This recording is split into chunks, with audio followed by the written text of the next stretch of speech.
할렐루야. 네, 이 시간 사랑의 주님으로부터 여러분 모두에게 또 은혜의 말씀이 들려지는 복 있는 시간 되기를 우리 주님 이름으로 축복합니다. 아멘.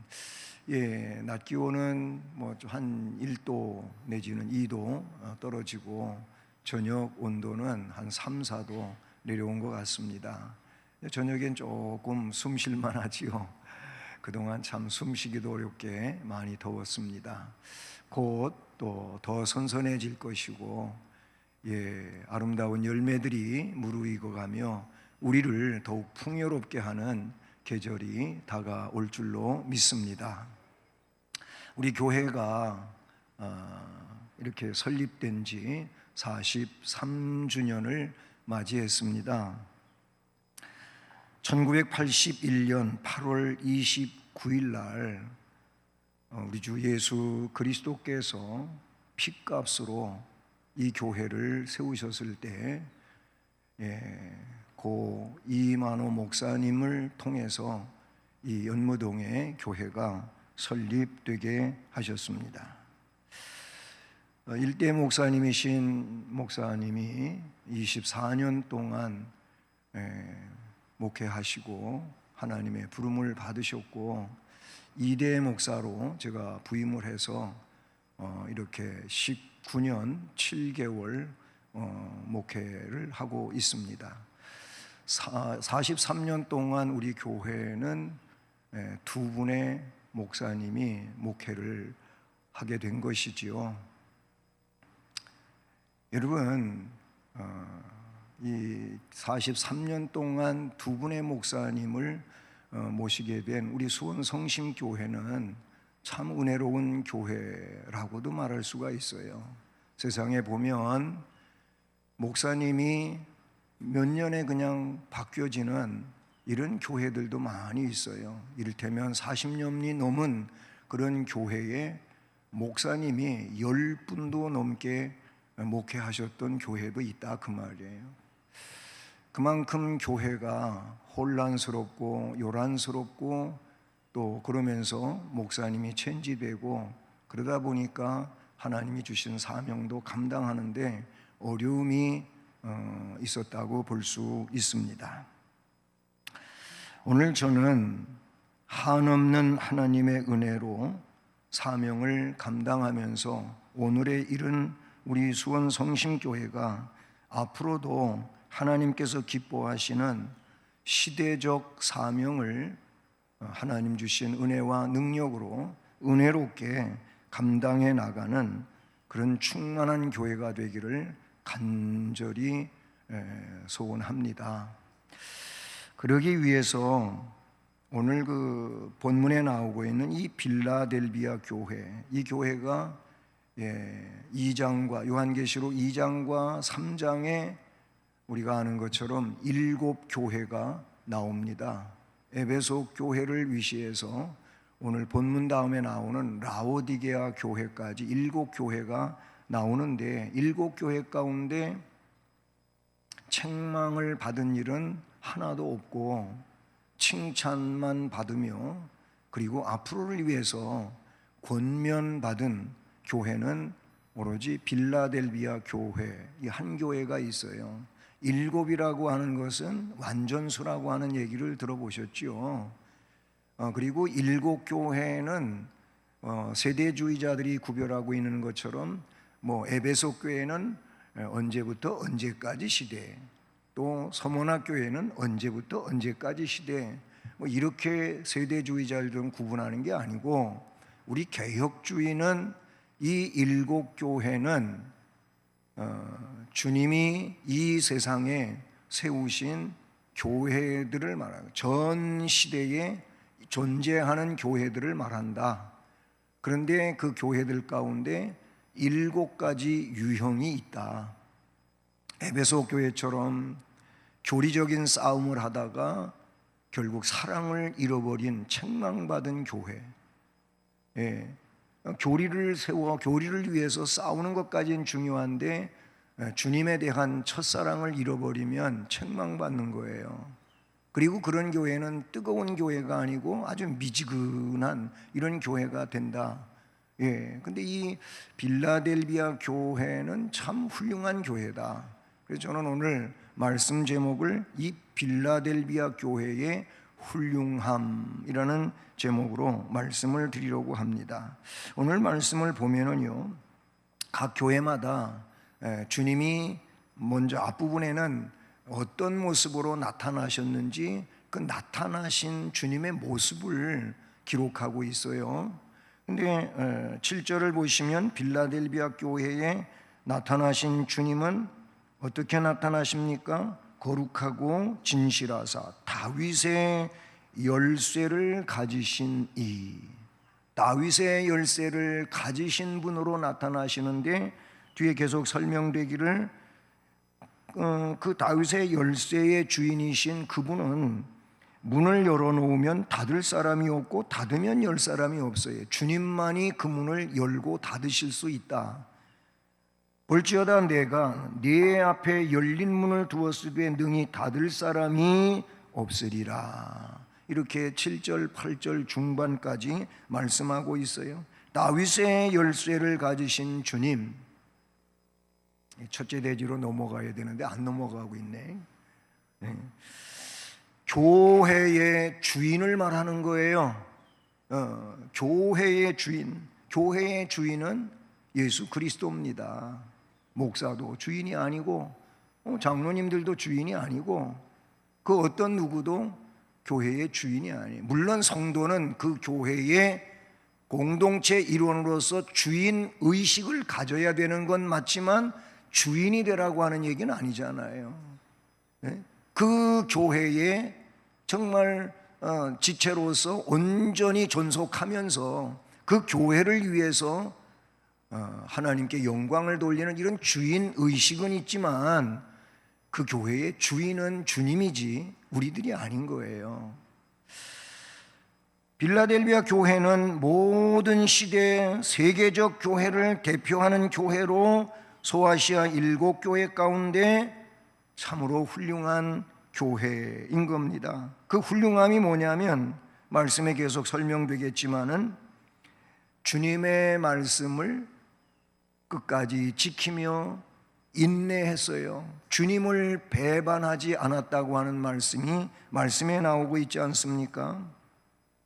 다윗의 열쇠를 가지고 나타나셨다고 하는 것은 몇 가지 의미가 있는데 그 첫째, 다윗의 열쇠라고 하는 것은 우리 주 예수 그리스도의 절대 주권을 말하는 것이다.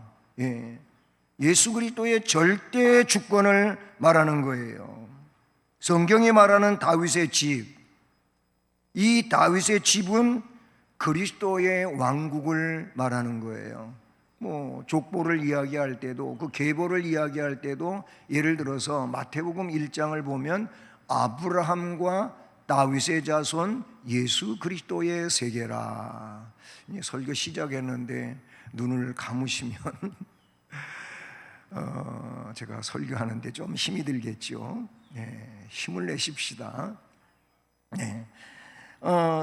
그래요.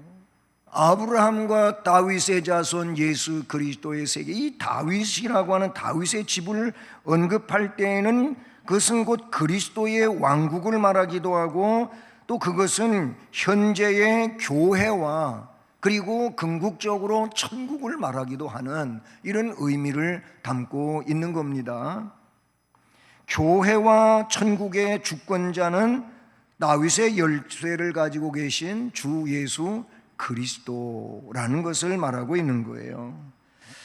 중요한 거는 이 말씀에 보니 그리스도는 이 열쇠로 천국의 문을 열어놓고 계시는 거예요.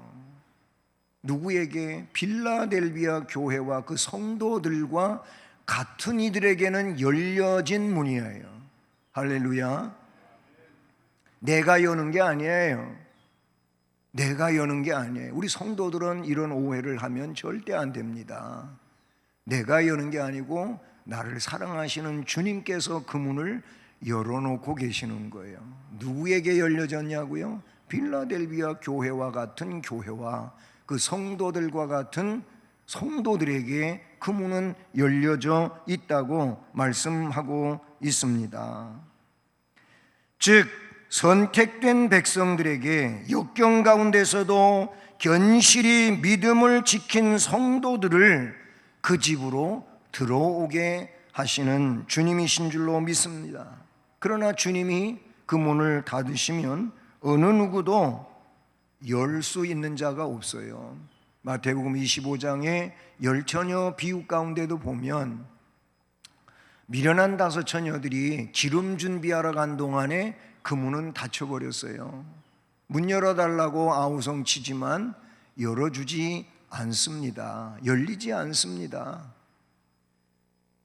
오늘 7절 8절도 분명하게 다윗의 열쇠를 가지고 그 문을 열고 닫으시는 주님에 대하여 말씀하고 있어요. 그래서 이것은 그분의 주권을 말한다. 그분의 주권은 절대적 주권이다. 두 번째로 다윗의 열쇠는 천지 만물의 주권자예요. 천국문의 주권을 갖고도 계시지만은 천지와 만물의 주권을 가지고 계신다, 그 말이.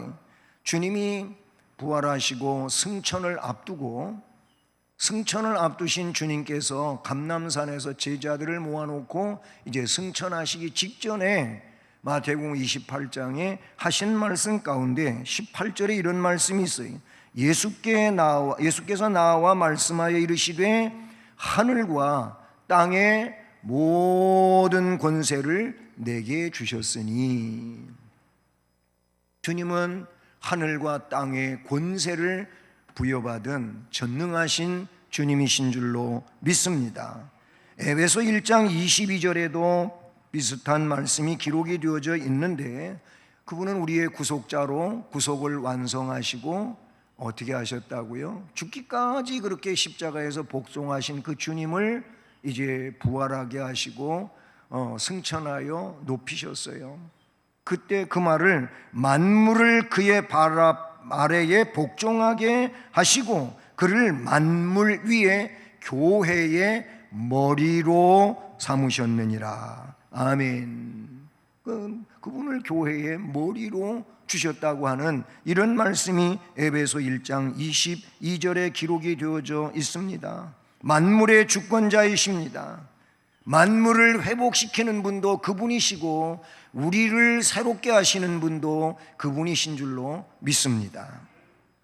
또 한 가지는 이 다윗의 열쇠는 그리스도께서 이렇게 절대 주권을 갖고 계시고 만물의 주권을 갖고 계시고 그러시면 또 그것 이후 그보다 더 나아가서 그분은 사망과 음부의 권세까지도 가지고 계신 분입니다. 사망과 음부를 주관하시는 그런 절대자로 말씀하고 있어요. 마태복음 16장 16절로 18절 너무 잘 아는 말씀이잖아요.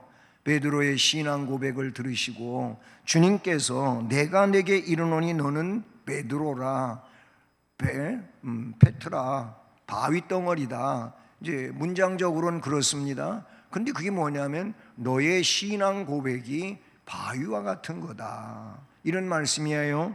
그래서 내가 이 바위덩어리와 같은 곳에다가 내 교회를 세우는데 이 반석 위에 내 교회를 세우리니 음부의 권세가 이기지 못하리라. 그리고 나서 내가 너한테 천국 열쇠를 준다, 이런 말씀을 해요. 로만 가톨릭은 그래서 베드로가 일대 교황이고 교황이 천국 열쇠를 가지고 있다고 그렇게 해석을 하는데 그렇지 않지요. 만인 제사장주의 이 개혁교회는 누구나 다 예수 이름으로 천국 가게 되는 줄로 믿습니다. 예수 이름으로 기도하는 것처럼 말입니다. 천국 열쇠는 누가 받는 거냐면 예수님이 구세주라고, 예수 그리스도가 나의 하나님이라고 고백하는 자들에게 그 열쇠가 주어지고, 그런 신앙 고백을 가진 자들은 음부의 권세가 이기지를 못합니다. 사탄의 권세가 이길 수가 없다, 그런 얘기예요. 사망과 음부의 주권도 가지고 계신 분이 이 예수 그리스도인데, 이 말은 뭐냐면 우리를 살리기도 하시고 죽이기도 하시는 분이 주님이에요. 이런 말씀은 성경에 여러 군데 나와 있어. 사무엘을 통해서도 말씀하실 때 우리 하나님은 살리기도 하시고 죽이기도 하시는 하나님이다. 욥에게서도 그런 고백이 나오고 성경에 여러 군데 나온단 말이에요. 내가 사는 것 같지만 그렇지 않아요. 우리가 뉴스를 자주 접합니다마는 끔찍한 이런 화재 현장이라든지 아니면 선박 뒤집히는 사건이라든지 비행기 떨어지는 일이라든지 이런 거 보면 그 사람들이 자기가 그렇게 되리라고 생각하고 그 비행기 타거나 그 화재 현장에 있는 게 아니에요. 네? 그런데 그런 일을 만났어요. 언제 어떤 일을 만날지 우리는 몰라요. 우리는 우리가 나 자신을 그렇게 보장하며 갈 수가 없는 겁니다. 우리는 그리스도의 주권이 미치지 않는 곳이 없음을 기억해야 될 줄로 믿습니다. 크게 두 번째로 오늘 말씀 8절 중반에서 9절 말씀을 보게 되면 각 사람의 행위를 아시는 주님이 나오고 있습니다. 여러분, 누구의 행위는 아시고 누구의 행위는 모르시는 게 아니에요. 내가 나의 행위를 아주 꽁꽁 간직하고 숨긴다고 해서 주님이 모르실 리가 없지요. 성경에 보니까 다윗은 성군이면서도 한때 잘못한 일이 있었어요. 그래서 그거를 은폐시키고 은폐시키고 아주 꽁꽁 숨기려고 했었지만 하나님은 아시기에 나단 선지자를 보내서 그의 죄를 드러내시고 회개하게 하시는 하나님을 우리가 알고 있지 않습니까? 아나니아와 삽비라가 부부가 짜고 성령께서 지시한 감동 주신 대로 맨 첫 번에 고백하고 그렇게 하겠다고 했으나 뒤에 가서는 그렇게 안 하지요. 그러나 사도 베드로를 통해서 그 잘못, 성령을 속인, 하나님을 속인 것을 드러내시는 하나님이시란 말이에요. 이런 거는 대표적이지만 성경에 전체적으로 보면 하나님은 모르시는 것이 없으신 하나님, 전지하신 하나님으로 나타내주고 있지요. 그래요.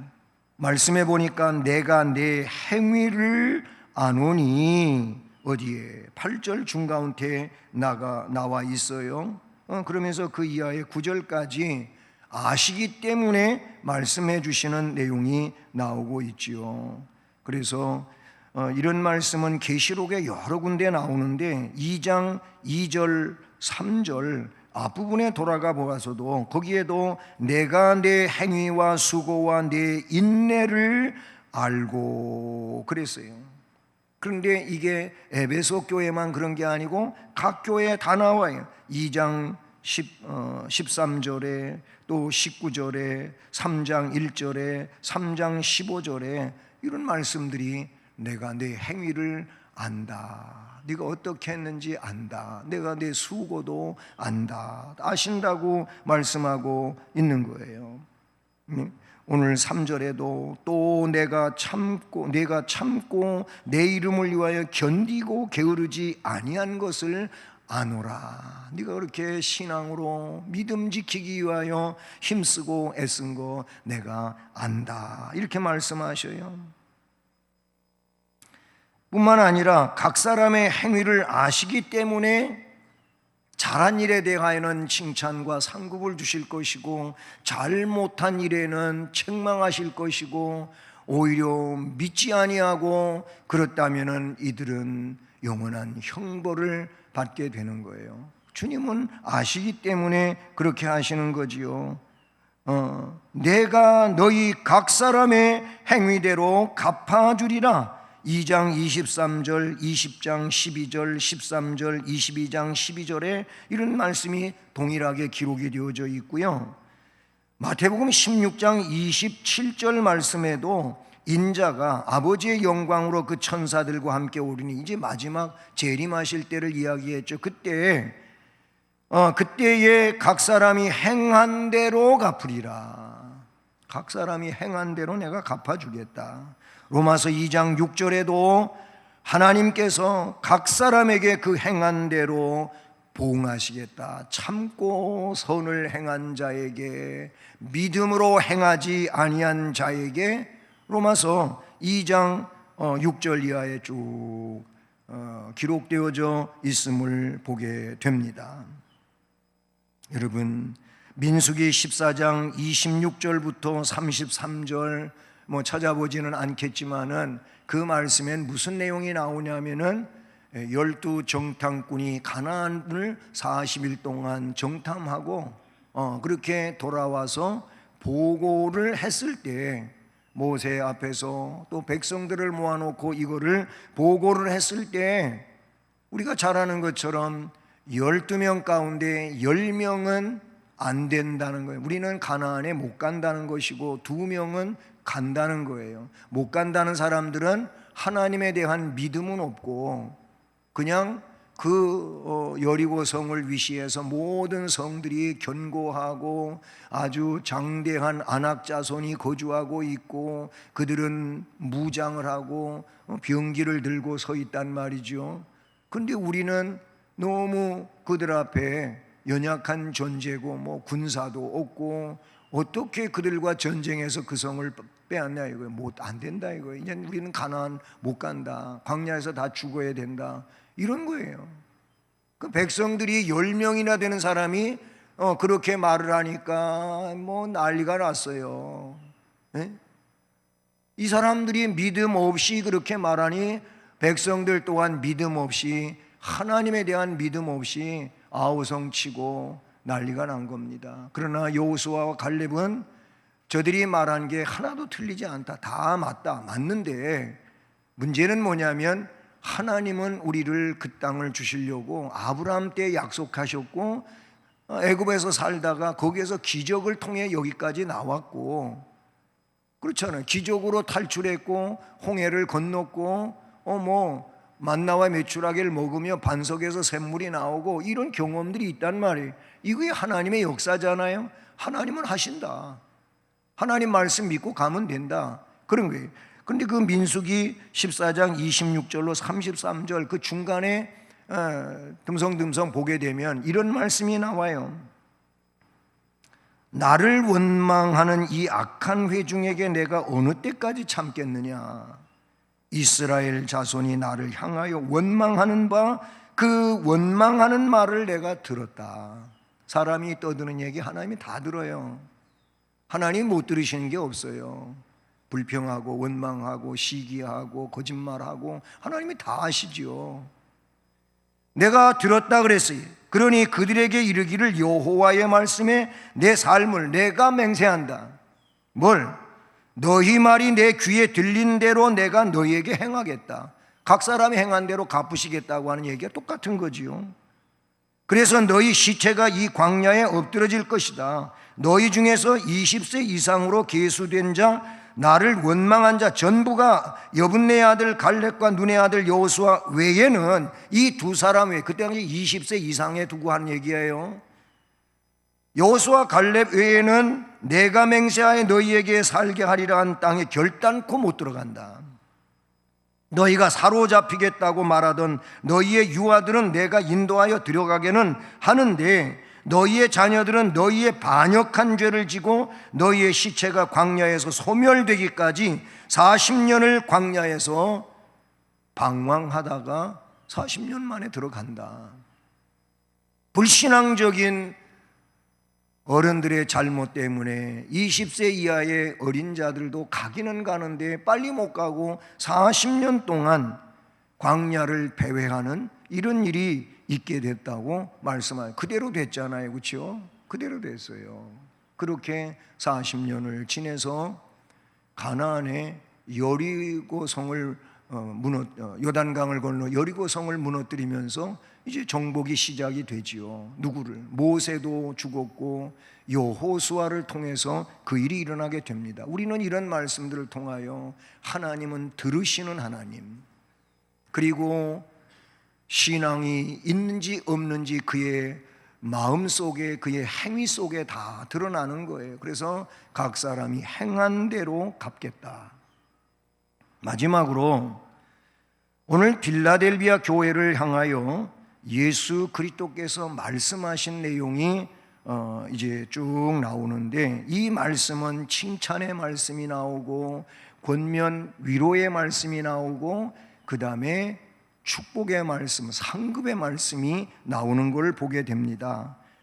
우선 8절에 보면 내가 작은 능력을 가지고서도 내 말을 지키며 내 이름을 배반하지 아니하였도다. 그리고 그 9절 말미에 뭐라고 말합니까? 내 발 앞에 너를 박해하던 자들이 와서 절할 것이고 내가 너를 사랑하는 줄을 그들이 알게 된다. 이거 칭찬이지요. 칭찬이에요. 빌라델비아 교회의 이 칭찬은 작은 능력을 가지고서도 주님의 말씀을 지켰다는 거예요. 여기서 작은 능력이라고 하는 것은 어떤 의미를 갖고 있냐면 진짜 능력이 조그맣다 이런 의미보다도 저는 이렇게 이 말씀을 이해하는데, 우리가 신앙생활하며 믿음을 갖고 있지 않습니까? 하나님에 대한 믿음을 갖고 있는데, 그렇게 믿음을 가지고 있는 그들이 지금 현재 가진 믿음을 그냥 여기선 작은 믿음이라고 그렇게 표현하고 있는 겁니다. 우리가 믿음이 있다면 이미 이 말씀대로 우리에게는 작은 믿음이 있는 거예요. 그 작은 능력, 믿음은 능력인데 이 작은 능력을 가지고서도 지금 현재 내가 가지고 있는 이 믿음의 능력을 가지고 뭐 했느냐? 주님의 말씀을 지켰다는 거예요. 더 큰 능력 주셔야, 주님의 말씀을 지키니까 더 큰 능력 주세요, 이게 아니고 내가 예수 믿고 그래서 구원의 확신을 가지면 이미 나에게는 그 말씀에 의하여 능력이 있는 거잖아요. 그 능력 가지고 주님의 말씀을 지키는 거예요. 확실히 믿는 거지요. 그러면서 주님의 이름을 배반하지 않는 거예요. 주 예수 그리스도를 따라가는 게 배반하지 않는 거잖아요. 그 자취를 따라가는 게 배반하지 않는 거잖아요. 그렇게 했다는 거예요. 인내의 말씀을 지켰다고 10절에서는 이야기하고 있어요. 이것도 칭찬이에요. 네가 나의 인내의 말씀을 지켰은즉, 왜 인내의 말씀이라 그래요? 말씀을 지키려고 할 때에는 인내가 필요해요. 인내를 가지지 않으면 말씀은 전혀 지킬 수가 없어요. 그러니까 오늘은 말씀을 지킬 수 있다가도 내일은 그 말씀을 지킬 수 없는 환경이 될 수도 있어요. 그러면 그때 우리에게 있어야 할 게 뭐냐면, 그렇게 할 수 없는 여건이지만 그래도 말씀을 붙잡고 나가는 게 인내의 말씀을 지키는 것이다, 그 말인 것이지요. 인내의 말씀을 지켰은즉, 그래서 주님도 네가 그렇게 했으니, 네가 그렇게 신앙으로 했으니 내가 또한 너를 지켜 시험의 때를 면하게 해주겠다. 할렐루야. 이는 장차 온 세상에 임하여 땅에 거하는 자들을 시험할 때라, 이렇게 말씀하고 있어요. 빌라델비아 교회는 소아시아 7교회 중에 결코 큰 교회, 능력이 대단한 교회 그런 게 아니고, 그냥 주어진 믿음과 그 믿음으로써 감당해야 될 역사를 자기 삶의 내용 가운데서 충분히 지켜가고 있었다는 내용인 것이지요. 이러한 사실은 오늘날 우리에게 매우 중요하게 되는 것입니다. 저는 그래서 오늘 수원성심교회 설립 43주년을 맞으면서 우리가 훌륭한 교회가 되기 위해서 빌라델비아 교회를 좀 롤 모델로 하자, 이런 말씀을 여러분에게 드리고 싶은 겁니다. 하나님께 인정받는 교회는 그 교회에 크고 아니면 또 작아서 인정을 못 받고 이런 게 아니에요.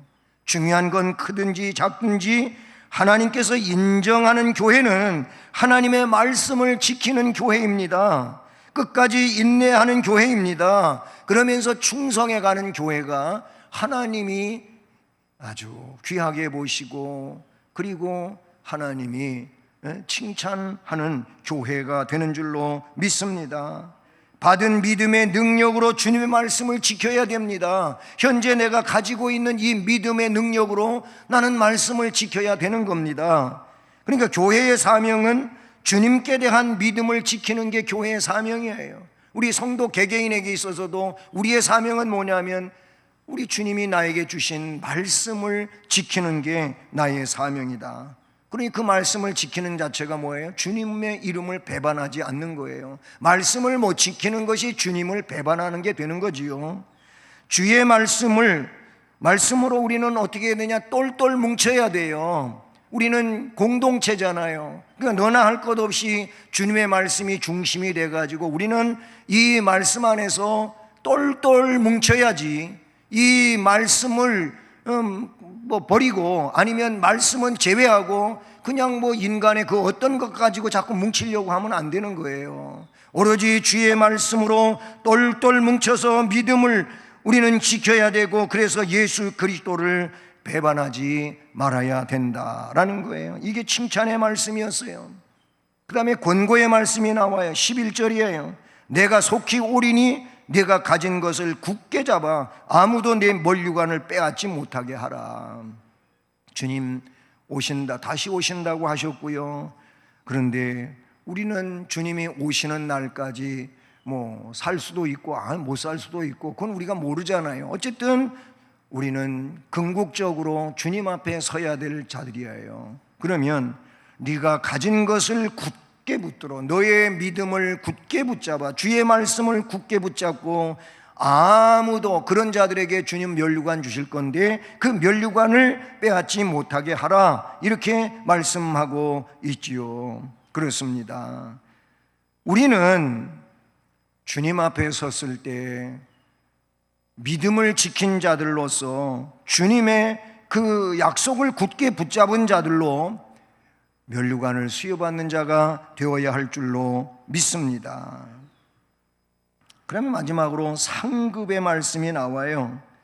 상급의 말씀은 제가 말씀을 쭉 보니까 한 4가지로 나오는데, 첫째 8절에서 앞에도 언급했습니다마는 열린 문을 너한테 두겠다. 8절에 뭐라고 해요? 볼지어다 내가 네 앞에 열린 문을 두었으되, 열린 문을 두었다고 말씀하고 있습니다. 참으로 복이 아닐 수가 없습니다. 여러분, 어디를 가도 문이 닫혀져 있으면 들어갈 수가 없잖아요. 목회자들은 월요일 날이 쉬는 날인데 보면 대부분 무슨 관람하는 이런 곳들 월요일 날 다 쉬어요. 주말에 다 많은 사람들이 온다고 주말에 개장하고, 그래서 월요일 날 쉬어요. 월요일 날 가보면 문 닫혀 있어요. 못 가요. 이런 일들이 돼요. 문 닫혀 있으면 못 갑니다. 어디든지 그렇습니다. 천국 문인도 여러분이 열고 들어가는 데가 아니에요. 주님이 열어놓으셨기 때문에 들어가는 거지요. 열린 문을 두었다 그래서 이게 축복이야, 이게 상급이에요. 그리고 10절에 시험의 때를 면하게 해주겠다, 이렇게 말씀하고 있어요. 누가? 믿음을 지킨 자들에게, 주의 말씀을 지킨 자들에게, 주의 이름을 배반하지 아니하려고 그렇게 몸부림친 자들에게 시험의 때를 면하게 해주겠다라고 말씀하고 있어요. 히브리서 2장 18절을 보면 그가 시험을 받아 고난을 당하지만 시험 받는 자들을 능히 도우시는 분이라고 했고, 시험 받을 때 피할 기도 주시는 분이라고 했고, 감당할 시험만큼만 주신다고 말씀하셨습니다. 세 번째로 또 축복이, 상급이 뭡니까? 12절에 보니까 하나님 성전에 기둥이 되게 하신다고 말씀하셨습니다. 기둥이 뭡니까? 그 건축물에 있어서 가장 중요한 그런 제목이 기둥이라고 하는데, 그렇다면 여기서 기둥이 되게 한다고 하는 건 꼭 문자적으로 어떤 건물의 기둥이 되는 그 말이 아니고, 하나님 성전의 기둥, 하나님의 집에 아주 요긴한, 하나님이 인정하시는 훌륭한 하나님 자녀가 된다고 말씀하신 거 아니겠습니까? 마지막 네 번째로 12절에 근거해 볼 때 하나님의 이름과 새 예루살렘의 이름과 그리스도의 새 이름을 바로 거기에다가 기록해 주겠다. 할렐루야. 참으로 은혜로운 말씀이에요. 하나님의 이름을 기록한다고 하는 이것은 성도들을 하나님께서 그의 백성으로 영원히 인치시겠다고 하는 것이고, 새 예루살렘의 이름을 거기 기록하겠다고 하는 것은 성도들에게 하늘 시민권이 보장되는 것을 말씀하는 것이고, 그리스도의 새 이름을 기록한다고 하는 것은 그리스도께서 승리하신 영광에 성도들도 동일하게 동참할 수 있다고 하는 특별한 자격을 부여하신 것인 줄로 믿습니다. 그러시면서 끝으로 13절에 뭘 말합니까? 귀 있는 자는, 우리 다 귀가 있어요. 그래서 이 시간도 설교의 음성을 들었어요. 근데 여기서 귀 있는 자는 성령이 교회들에게 하시는 말씀을 들을지어다. 중요한 건 그거예요. 우리가 세상 소리를 듣는 귀는 다 있어도 성령이 말씀하시는 귀가 있는 자도 있고 없는 자도 있다, 그 말이에요. 영적인 이 신령한 메시지를 들을 수 있는 귀가 있는가 하면, 그거를 세상 소리를 듣는 귀는 있어도 그 하나님의 음성을 듣는 귀는 가지지 못한 자가 있다는, 그래서 성령이 교회들에게, 성령이 성도에게 하시는 말씀을 영적인 귀가 있다면 들어라 라고 말씀해 주신 줄로 믿습니다. 이 내용은 각 교회마다 다 나오고 있고, 마가복음 3장 9절에도 들을 귀 있는 자는 들으라 이렇게 말씀하셨어요. 여러분, 다윗의 열쇠를 가지신 절대 주권자 예수 그리스도께서는 각 사람의 행위를 적나라하게 아시기 때문에 각 사람이 행한 대로 갚아주시는 주님이신 줄로 믿습니다. 이런 주님께서 빌라델비아 교회를 칭찬하셨습니다. 네 가지의 칭찬을 제가 언급을 하지 않았습니까? 열린 문을 두겠다고 말씀하셨어요. 시험의 때를 면하게 해주겠다고, 성전의 기둥이 되게 해주겠다고, 하나님의 이름, 새 예루살렘의 이름, 그리스도의 새 이름이 그들에게 기록되겠다고 말씀해 주셨습니다. 그러니 우리들도 빌라델비아 교회와 같이 칭찬과 상급을 받는 이런 아름다운 성도요, 아름다운 교회로 수원성심교회가 미래를 열어갈 수 있기를 주님 이름으로 축복합니다.